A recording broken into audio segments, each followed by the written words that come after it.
भारत ने चीन के आरोपों को किया खारिज। लद्दाख गतिरोध के लिए बीजिंग की सेना को जिम्मेदार ठहराया।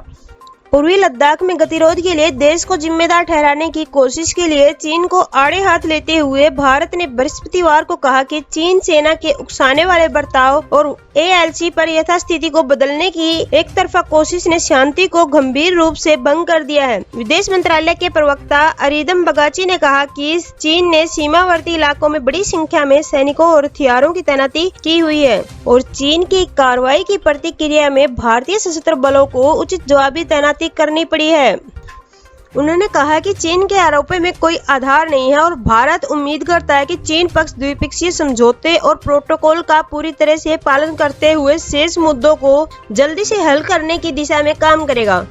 चीन ने हाल ही में आरोप लगाया कि दोनों देशों के बीच तनाव का मूल कारण नई दिल्ली द्वारा आगे बढ़ने की नीति का अनुसरण करना और चीनी क्षेत्र पर अवैध रूप से अतिक्रमण करना है। इसके जवाब में भारत की प्रतिक्रिया आई।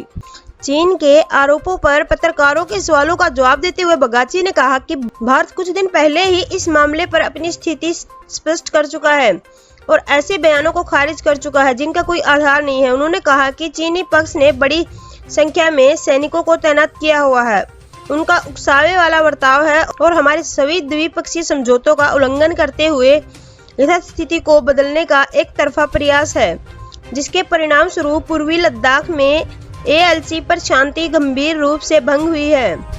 प्रवक्ता ने कहा कि चीन ने सीमावर्ती क्षेत्रों में बड़ी संख्या में सैनिकों और हथियारों की तैनाती की हुई है।